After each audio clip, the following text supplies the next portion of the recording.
ജെറുസലേമിലെ റാമോട്ട് ജംഗ്ഷനിൽ കഴിഞ്ഞ ദിവസം നടന്ന വെടിവെപ്പ് ഇസ്രായേൽ പലസ്തീൻ സംഘർഷത്തിന്റെ നിലവിലെ അവസ്ഥയുടെ ഭീകരമായ ഒരു ഓർമ്മപ്പെടുത്തലാണ്. ഒരു തിരക്കേറിയ ബസ് സ്റ്റോപ്പിലേക്ക് കാറിലെത്തിയ 2 ഭീകരർ നടത്തിയ ഈ ആക്രമണം 6 നിരപരാധികൾക്ക് ജീവൻ നഷ്ടപ്പെടുത്തുകയും നിരവധി പേർക്ക് പരിക്കേൽപ്പിക്കുകയും ചെയ്തു.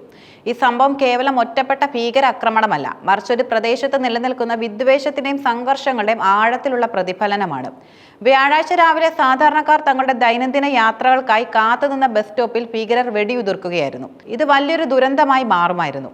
എന്നാൽ ബസ് സ്റ്റോപ്പിൽ ഉണ്ടായിരുന്ന ഒരു സൈനികനും ഏതാനും സാധാരണക്കാരും നടത്തിയ ധീരമായ ചെറുത്തുനിൽപ്പ് ആക്രമണത്തെ തടഞ്ഞു നിർത്തി. ഈ ധീരമായ പോരാട്ടത്തിൽ ഭീകരർ കൊല്ലപ്പെട്ടു. ആക്രമണത്തിൽ കൊല്ലപ്പെട്ടവരിൽ സാധാരണക്കാരും സൈനികരും ഉൾപ്പെടുന്നു. കൊല്ലപ്പെട്ടവരെ പിന്നീട് തിരിച്ചറിഞ്ഞിട്ടുമുണ്ട്. ഈ ആക്രമണം വർഷങ്ങൾക്ക് മുമ്പ് മുംബൈയിൽ പാക് ഭീകരർ നടത്തിയ ആക്രമണത്തിനും സമാനമായിരുന്നു. ഭീകരർ ജനങ്ങൾക്കിടയിൽ ഭീതി പടർത്താനും പരമാവധി നാശനഷ്ടങ്ങൾ ഉണ്ടാക്കാനും ലക്ഷ്യമിട്ടാണ് ഇത്തരം ആക്രമണങ്ങൾ നടത്തുന്നത്. കൊല്ലപ്പെട്ട ഭീകരരെ പിന്നീട് വെസ്റ്റ് ബാങ്കിലെ ഖത്തന, അൽ ഖുബൈബ പട്ടണങ്ങളിൽ നിന്നുള്ള മുഹമ്മദ് താഹ, മുത്താന അമ്രോ എന്നിവരാണെന്നും തിരിച്ചറിഞ്ഞു. ഇവർക്ക് മുൻപ് ഒരു ക്രിമിനൽ പശ്ചാത്തലവും ഉണ്ടായിരുന്നില്ല എന്നത് ഇത്തരം ആക്രമണങ്ങൾക്ക് പിന്നിൽ കൂടുതൽ വലിയൊരു ഭീകരവാദ ശൃംഖല പ്രവർത്തിക്കുന്നുണ്ടോ എന്ന സംശയവും ബലപ്പെടുത്തുന്നു.